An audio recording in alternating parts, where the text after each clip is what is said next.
우크라이나군에 생포된 러시아 군인이 전쟁인 줄 몰랐다고 당황하거나 울먹이는 영상이 우크라이나 방송을 타고 전 세계로 퍼져나갑니다. 상당수 러시아인들은 우크라이나 전쟁의 참상을 전혀 알지 못합니다. 우크라이나 친척이 전화로 사실을 알려주면 버럭 화를 냅니다. 가짜뉴스라고 고함을 치면서 말이죠. 러시아가 자국민들에게 가짜뉴스를 유포하면서 진실을 왜곡하고 있다는 이야기가 나옵니다. 우크라이나에 대한 일방적인 공격을 퍼붓고 있는 러시아가 친푸틴 성향 언론과 소셜미디어 채널 등을 통해 자국민들에게 허위 정보를 퍼뜨리고 있다고 하는데요.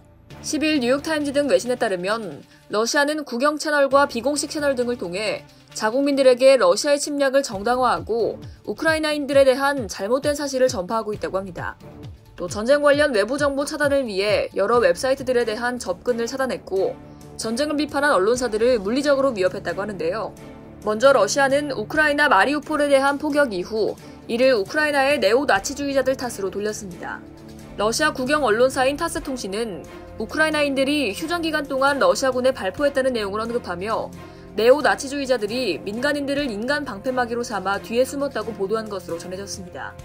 또 타스 통신은 우크라이나 아파트 공격에 대해 아파트 건물에 중화기를 배치했고 일부 주민들은 집에 강제로 감금돼 있다고 주장했습니다.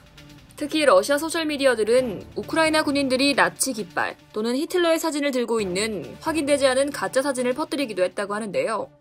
이 같은 허위 정보 파악을 주로 하는 비영리 단체 정보보건센터 측은 러시아의 침공 이후 우크라이나인과 나치를 연결하는 트윗 수가 급증했다고 분석했습니다. 두 번째 가짜뉴스는 러시아가 자포리자 핵시설을 공격해 이곳에 불이 나자 자신들이 해당 시설을 보호하고 있다고 주장했다는 겁니다. 타스 통신은 크렘린궁 성명에 대한 보도를 통해 치명적인 도발들을 조직화하는 것을 막기 위해 핵시설을 점령했다고 했는데요. 또 우크라이나인들이 달아나기 전 인접 건물에 불을 질렀고 그 증거를 은폐했다고도 전했습니다. 그 외에도 러시아 관리들은 우크라이나가 핵폭탄을 개발 중이라는 증거를 발견했다고도 주장한 것으로 전해졌습니다. 세 번째는 러시아가 우크라이나 북동부 도시 하르키우 주택가를 무차별 폭격한 뒤 이를 우크라이나인들의 소행이라고 주장했다는 건데요. 한 러시아 언론은 텔레그램 채널을 통해 해당 폭격이 우크라이나 영토에서 발생했다는 보도를 내놨다고 합니다. 우크라이나 국가비상대책본부는 러시아의 하르키우 공격으로 민간인 34명이 사망하고 285명이 부상당했다고 밝힌 바 있습니다. 마지막 가짜뉴스는 얼굴이 피범벅이 된 우크라이나 여성의 사진이 서방 언론을 통해 널리 퍼지자 러시아가 이 여성을 우크라이나 심리작전부대 소속 군인으로 표현했다는 겁니다. 러시아의 우크라이나 공격 이후 등장한 친러시아 웹사이트 워온페이크스는 이 여성의 피가 포도주스일 수 있고 이 여성도 방어작전의 일부일 수 있다고 암시하는 게시글을 올리기도 한 것으로 전해졌습니다. 눈을 가리고 귀를 막는다고 해서 진실을 가릴 수 있을까요?